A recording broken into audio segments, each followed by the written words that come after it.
Salam Leyli Taşmuradova, şu Sekre FM guruldaşlığına hoş geldin. Kısaca özüň barada tanıştırıp bilersiňmi? Salam Dören, men Leyla Taşmuradova, Levap'ta yaşayan, Türkiye'de Sakarya'da okudum. Yani öz bölümden hasam başka temalar bilen, hasam gen teknoloji yağlı işler bilen uğraştım. Şeylerek, kiçi ve kıskaça bir özüm tanıdaydım. Türkiye'de näme bölüm okudun? Men Türkiye'de tarih okudum. Yani tarihten başka başka bir işler bilen uğraştım. Şeylerek. Ol dünya tarih mi ya? Spesifik belli tarih mi? Benim bölümümde dünya tarihi ayrı bir bölümlerdir. Elbette tarihe bitoran son amurda yani bölünüp gitse devam edip bolayana men özümki dünya tarihi. Daşından işler ettim diýdiň, o arada aýdyp berip bilersiňmi? Elbette dışından bir işler ettim, festivaller boldu berdi Türkiye'de elimdeki bar bolan mümkünçilikler bilen nähil teknoloji ettik berdi. Drone ettik has doğrusu festivale gatnaşan festivalinde de drone hakkında bir festivaldi. Onun dışında özümün toparım boldu, adamlar bilen tanıştım, bir işler ettik. Bir vaxtlar gece ve gündüz işledik. Şeylerek deyin. Bu nähili proýekt dol aýdyp berip bilersiňmi? Näme etdiňiz?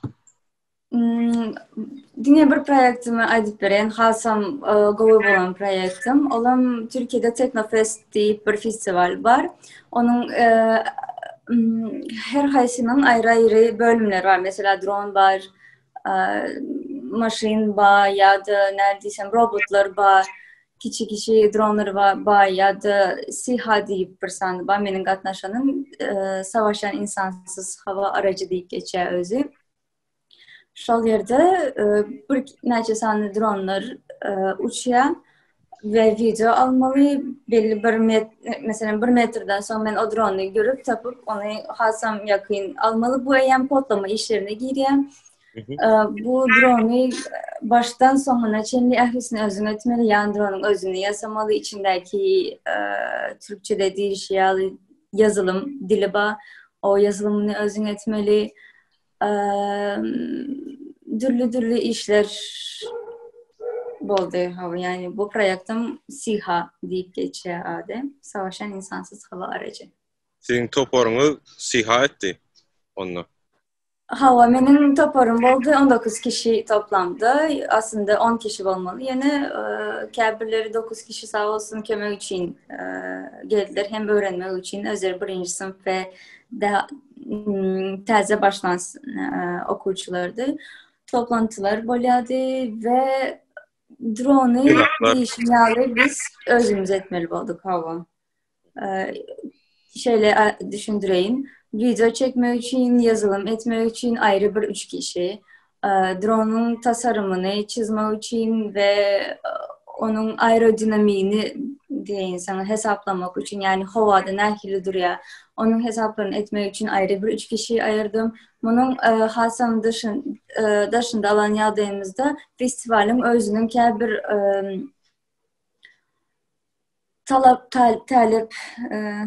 talep ettik bir zatları. Mesela ön tasarım raporu istedi. Yani bir rapor çıkarıp vermeli siz ne mi edecek?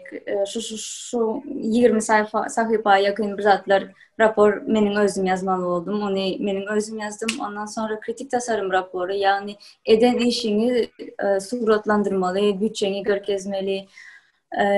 Näçe mün çıkardın mesela şasesi olsun. Yani zat bolya. Şu näme proýekde çeň barada taýarlamaly bolýan. Men şu latlar etjek şeýle taýarlajak beýleklerden tapawutly şunýaly zatlar goýjak diýip bir zat taýarlaýar. Tapawutluk yok. Näme üçin yok? Sebäbi men garşymdaky, men bilen yarışçy adamy men tanamok, men göremok. Sebäbi bu Türkiýanyň ähli uniwersitetleri bilen yarışýan. Yani meniň bilen diňe taparym özümiň Sakarya Üniversitetiň öğrencileri, diňe okuwçylary daha doğrusu diňe şolar. Onuň daşyndan bir ekstrany meniň tapawudym şul deyip öňe çykarılan bir zat yok. Diňe meselem bir iş ýetjek baktım. Nämeler gerek maňa, men nähil şol iş etdim. Haýsy programa bilen yazdım. Şol yazan wagty haýsy chip diýen oňa şonuň içine ýükledim. Ondan soň çizuwny eden wagty haýsy programa ulandım da çizdim. Aerodinamik hesaplanmaktym. Nähil usul bilen we haýsy hawa şartlaryna göre men bulary etdim. Ýaly şeýle yazıly iwermemiz isleýär. 3 tane adım bolýar. Her 3 aýdan boldy olam. Bular näme var? Birinjisi ýanky report taýýarlan rapor. Ön tasarım raporu. Hawa öňden işte senin keländinden barasa şolary tasaryp yazıp iwerýän. Son kabul etseler, kabul edilenden son kritik tasarım raporuna geçen. Kritik tasarım raporu. Düşünmedim. Raporu näme bolýar? Kritik tasarım raporda ön tasarım raporundaky pikrini hakikaten edip görkezmeli. Suratlaryny çykarýan meniň pikirlerim şulardy. Ýöne käbir ýerlerde pikirlerin ütkäpbiler. Meselem sen 8 ganatly drone etjekdirsiň, pikirin bardy. Ýöne 6-a düşürendir. Ya da motorundaky güýçlerini düşürendirsin. Ya da uçma, havada durma saatini düşürendirsin. Ýaly değişiklikleri kritik tasarım raporuna geçirýän ve şol bilen öňe bir zatlar çıkarıp görkezmeli. Kritik tasarım raporu. Kritik tasarım raporunu dat bolýar-da. Hem ütgeşmeleri belli edýän, ýene täzeden rapor edýän ve detallara girýän ikincide. Hawa ve yani iç detaylara girýän, mesela näçe kabilcik ulandım, näçe santimcik bir zatlar etdim, şolar içinde ählisini yazmaly. Iň kynam oldy bizde kritik tasarım raporu. Kendi adam geçip bilmedi o rapordan. Toplamda näçe 250 kişiden ön tasarımı 150'si geçti, kritiği de 80 veya 90'ı geçti. Biz hem geçtik şu kritiğin içinde. Geçenleri buldu. İn sonka... Näçe sanyň içinden? Düşünmedim. Umumy sany näçedi ýanky? Başvuru umumy 530 kişi men gatnaşjak diýipdir.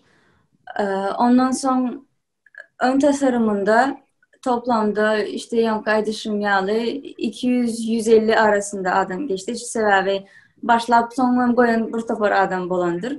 Ya da geçip bilmenem adamlar bolandyr. Kritiğinde de işte 100'ün aşağına adam aldılar.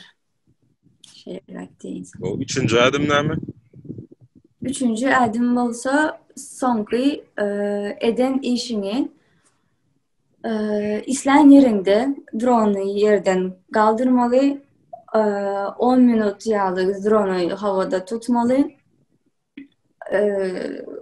Şol näçe metr artık taşta etýän olsaň veya bir zalyň içinde etýän olsaň, şonuň içinde uçurup görkezmeli, videonun içinden uçuran zadyň videosunu alıp görkezmeli şol ve aerodinamik hesaplap video uğratmakda. Üçüncüsü de şol oldu. O son gatnaşdyňyz, ha? Awa gatnaşdyk. Men uzaktan gatnaşmaly boldum. Özüniň içine gidip bilmedim. Sebäbi käbir işlerim boldu. Şonuň üçin gidip bilmedim. Gatnaşdyk. Kän adam gelip bilmendir. Hawalardan ve käbir berdäki siyasi durumlardan dolayı az adam gelipdir.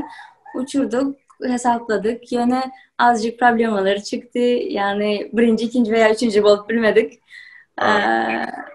Hava bataryayında havada tutma şartları var. 10 dakika havada olmalı. Biz birazcık hesaplap bilmedik onu. sanırım benim fikrimce bataryayı kendürüp bilmedi, son aşağı düştü, aşağı düşüp durdu ikide bir. Yani bizim için tecrübe oldu. Benim için hasam katı ulu bir tecrübe oldu bu. Oy. Son videolar bağımmış ondan berde koyuyor hazır. Vizalar şol eden toparım bilen çeken bir gıyska vizalarım var. Drone'un özüne çenlimeyi gelip bilmedim yani drone uçurup koymana vakt olmadı mende. Yani öz toparım bilen eden gıyska kâbir vizalarım var. Ola onu men Elbette. şu gurrumdan son koyayım eğer uğratsam ekip olsa. Elbette paylaşmanı. Selam, benim adım Leyli ve Halil. Evet. Benim bir projektim var. Teknofest'te drone yarışmasına girdik. Ve şol bilen benim öz grupam var. O grupada da 14 kişi bilen biz bu drone'u eteceğiz. Yani bugün azrak olsun deyip Halil bilen başlayacağız. Biz başlangıç bilen drone'u ettik. Biz aslında bunu topladık. Yani ehlisini ayırmanın dedik. Şu an çubuğlar bu şekilde kaldı. Size şu şekilde drone'u göstereyim. Ulanacak drone'umuz has hem doğrusu olur. Elektronik speed control yani elektronik gücünü kontrol eden bir kart. Motorlar için kullanılıyor bunu. Ondan sonra bizim özümüzün ana temamız var. Bu ana temada biz video çekmeli ve o videonu nehildiysem kompütere verip görkezmeli. Yani öz kuralları var bu videoda. Biz bunun içinden kullanacağız. Birincilik bilen Raspberry Pi adlı bir kart olan. Ondan sonra olsa Navio 2'yi kullanacağız. Yavaş yavaştan biz bunu toplamaya başlayalım onda. Yani yavaş yavaştan toplamaya başlayalım istersen. Yani... Şu işe ne için giriştin bir sorayım. Yani özün başka uğra kapsın. Ediyen işinin başka uğur. Tamam. Mesela hemek şu sulatlara karar verip bilen ok. Ben şunu etcek deyip mesela şunu yarışlar var. Köp kişi katnaş bilen ok ya da karara verip bilen ok. Sen kararın nahil oldu. Ne karar verdin? Ne dip şol topor kurdun? Şon yalı sorular bercegadır. Sulatlar mühim zatlar men için. Bir mesela bizim nesildeşlerimizin dünyada zat etmeklerini isteyen ve senin nahil oldu. Men de nahil oldu. Gatı soru. Öz bölümüm hakikaten tarih gowy bölüm hasam görüp devam ettirenler oldu. Yani nem için men devam etmedim ya da ettirip bilmedim. Menin hemişe kelamda şu təzələr zat edip bilerken, näme bir zatlar çıkarıp bilerin. Men bir zat etmeli, şol gözümün öňünde hakman hareket etmeli veya hakikaten hem bir zat edip yasap öňe çıkarmak isteyendim hemişe.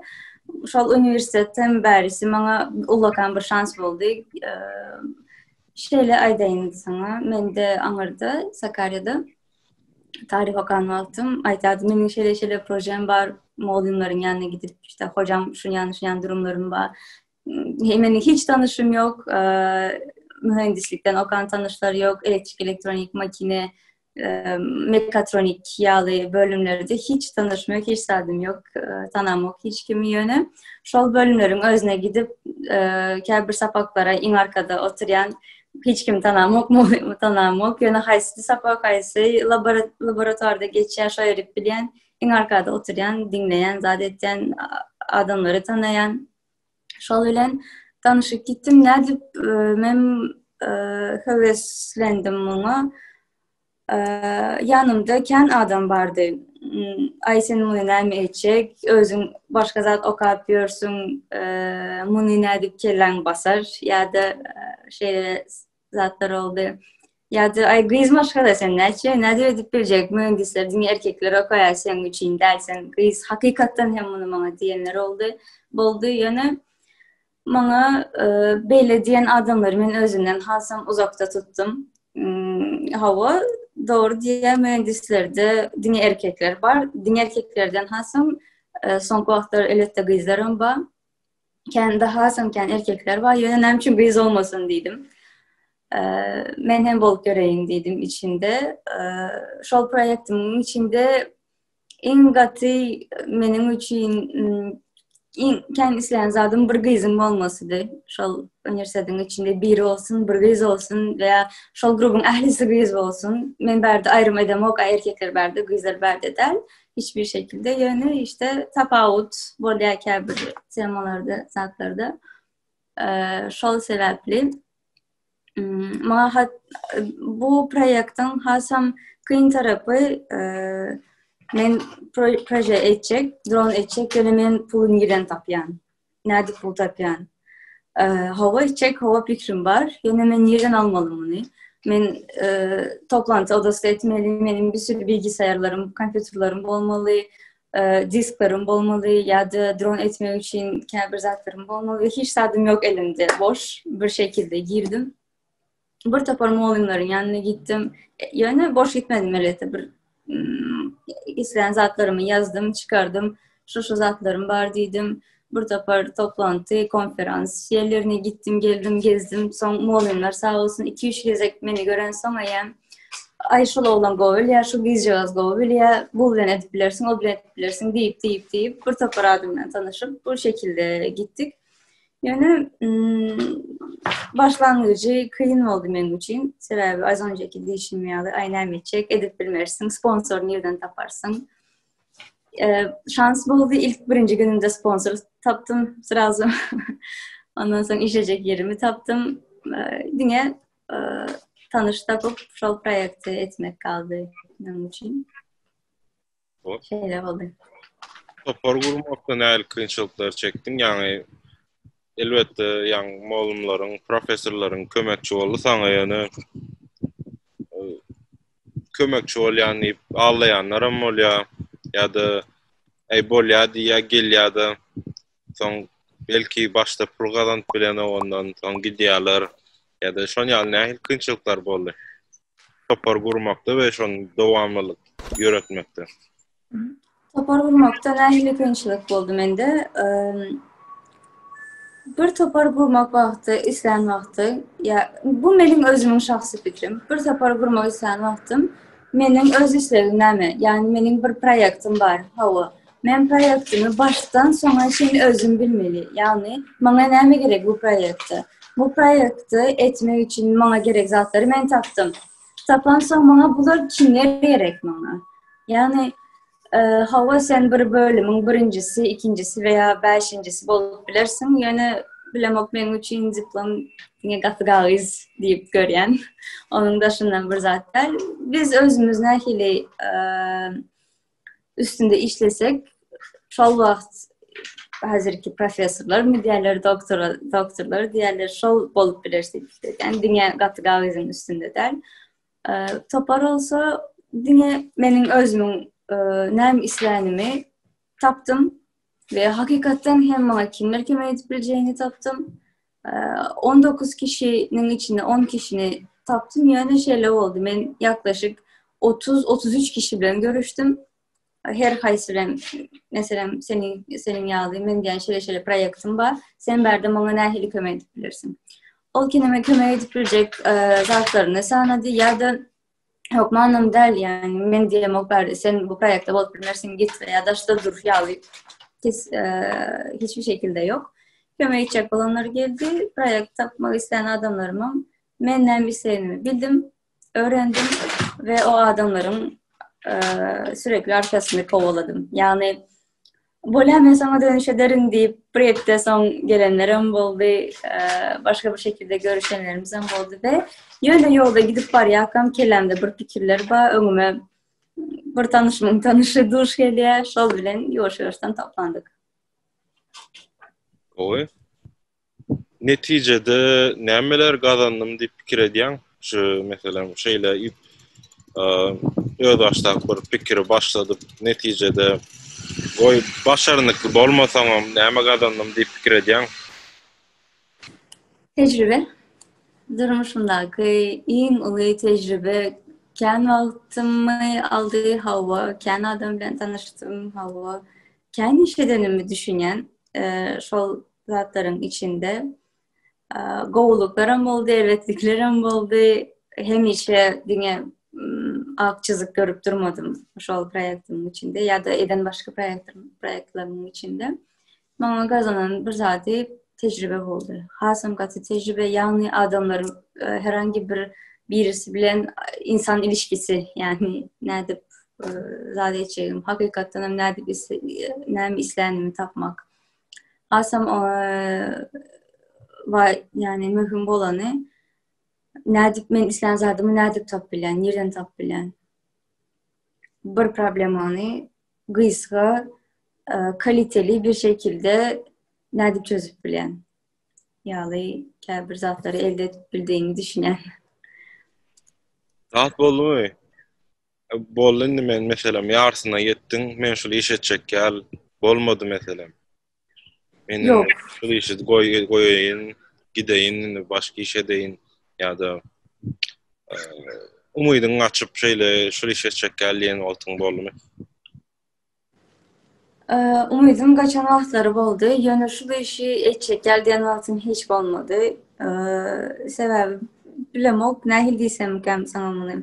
Mesela nahariyaz.Nem için nahariyaz hasem enerjik ve güçlü olmak için ya da bizi durmuşta tutmak için, yaşamamıza devam etmek için nahariyaz.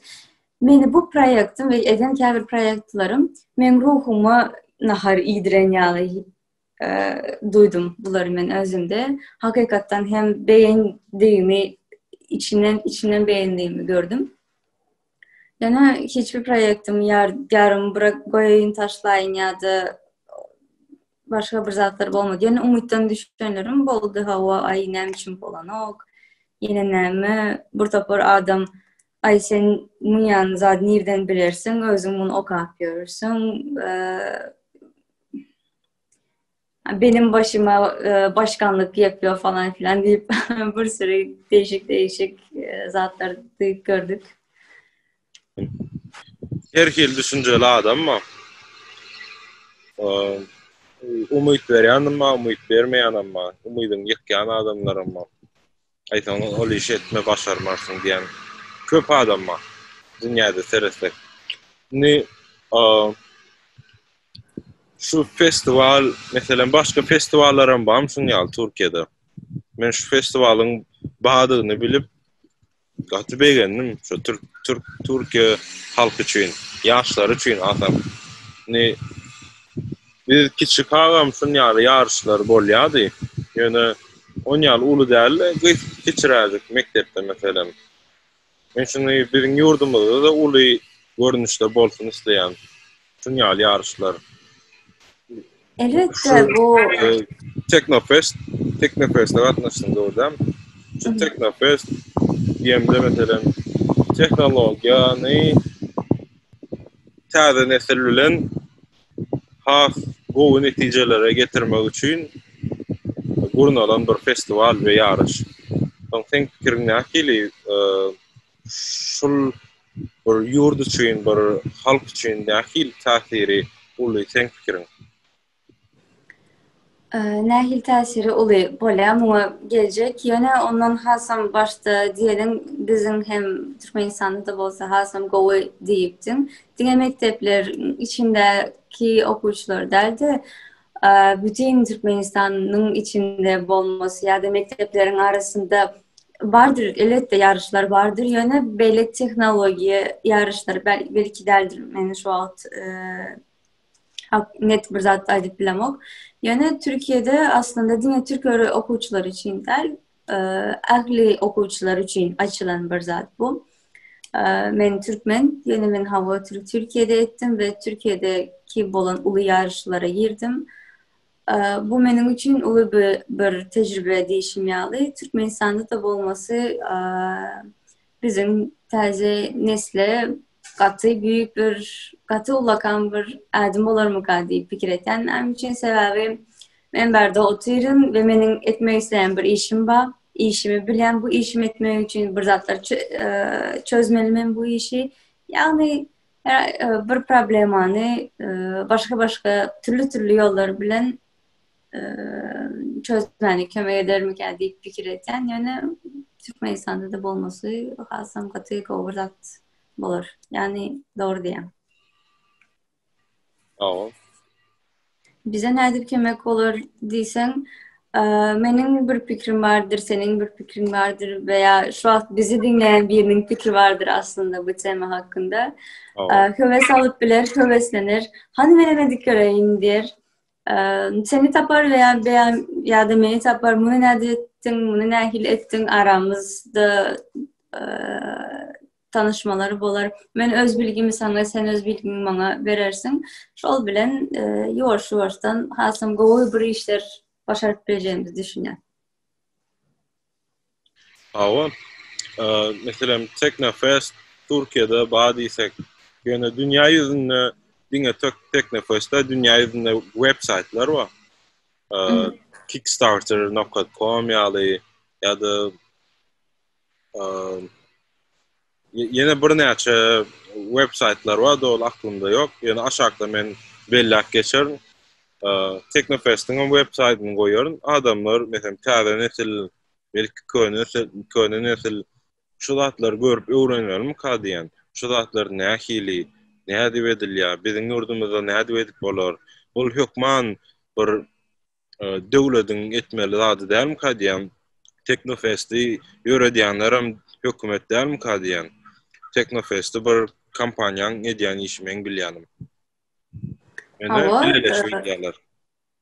hava doğru diyen bir kampanya etse devletten bana kömek etse. Yani doğru iş eten, mesela kömek eten yağlı işler etse.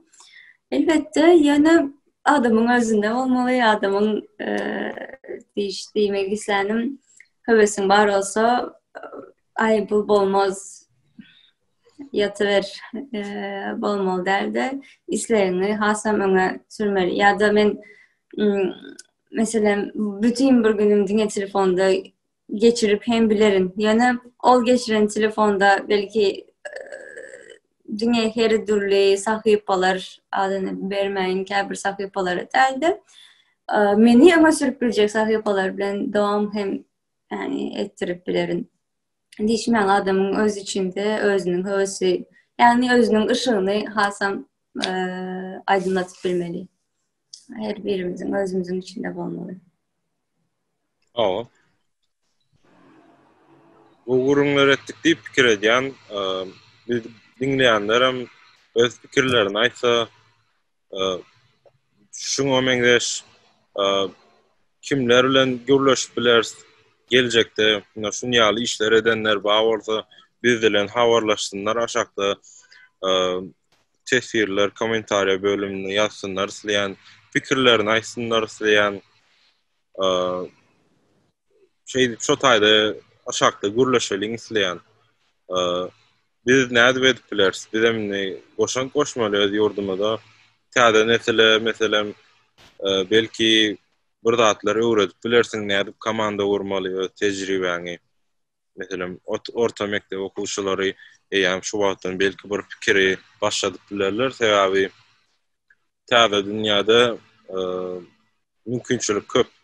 Diňe Türkiýede alýanky dünýä ýüzünde de sanasak ondan köp şunyaly gollaw berýän we etjek işiňe gollaw alyp biljek yerlerimiz bar.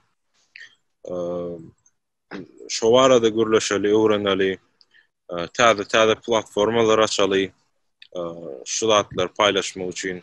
Şoň üçin aşakda teklipler ýazylsyn isleýän, gürleşeli, paýlaşaly. Şonyaly hatta bu wijanam paýlaşalyň. Biz ýalňyşlarymyz bolsa birler belki bize de kömek edip biler. Siz şeýle näme başarnykly däl bolluňuz, belki sponsorlar çykar, belki şunu ol diýip bilerler şu proýekti. Sebäbi hem işler hem şeýdip ýüze çykýar. Dünýä ýüzünde göremizler. Atygowy bir pikir, atygowy bir öňe käbir adamlaryň, senden de menden başga adamlaryň hem öňüne açan bir video ýa-da gürümdeşlik boldy diýip umyt etýän. Doğru diýen. Hem deşinýaly käbir adamlar birbirimize mengzemde o kâbir belki hasım halaman bilir. Yani halkman dile getirip bilmeli ya da hatta adam ya da başka bir fikri vardı. Bunu da dile getirip bilmeli. Govu bir şekilde. Doğru diye. Bolak, wagtyň üçin köp sag bol. Nesip bolsa belki biz öňem podcast edipdik we şu adam podcast edýär. Belki ýene de geljekde podcast ederiz. Täze pikirlerimiz olsa, şunýaly edýän işlerimiz olsa, meň özüm şu watlary belli işler etjek bolup görün. Elbetde kynçylyklarym bar. Yani belki belli ýere gelemde o arada da gürleşip bileriz. Köp sag bol. Wagtyň üçin. Sağ ol. Senin köp sağ ol.